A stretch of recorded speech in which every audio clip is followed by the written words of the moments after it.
আসসালামু আলাইকুম এভরিওয়ান, সকলে কেমন আছেন? ভালো আছেন? আমি আল্লাহর রহমতে অনেক ভালো আছি। আমি বর্ষাস ব্লগ থেকে বলছি, আপনাদের জন্য নিউ একটা ব্লগ নিয়ে হাজির হয়েছি।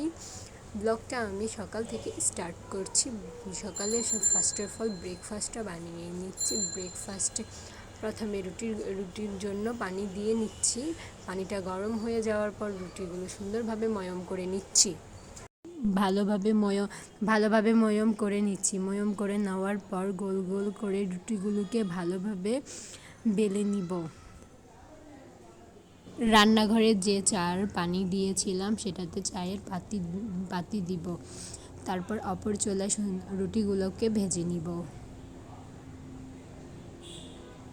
রুটিগুলো ভেজে নামিয়ে নিচ্ছি। তারপর অপর চুলায় চা বসিয়েছিলাম, সে চাগুলো ভালো করে বানিয়ে নিচ্ছি। যাতে প্রথমে চিনি, তারপর দুধ দিয়ে ভালো করে দুধ চাটা বানিয়ে নিচ্ছি। তারপর যাব ঘর গোছাতে। ঘরের আজকে নতুন বিছানার চাদর পুরাতন বিছানার চাদর চেঞ্জ করে নতুন চাদরটি বিছাবো। বিছানার চাদরগুলো ভালো গুছিয়ে নেবার পর বালিশের কভারগুলো ভালোভাবে চেঞ্জ করে নিব। তার হচ্ছে আমার রুমের ফাইনাল লুক। এবার আসলাম ওয়াশরুমে, যে চাদরগুলো উঠিয়েছিলাম সেই চাদরগুলো ভালোভাবে ভিজিয়ে রাখলাম। এবার যাব রান্নাঘরে কাটাবাটা করতে আসলাম। অফ ক্যামেরায় কাটাকুটি সব শেষ করে এবার আসলাম রান্নাঘরে।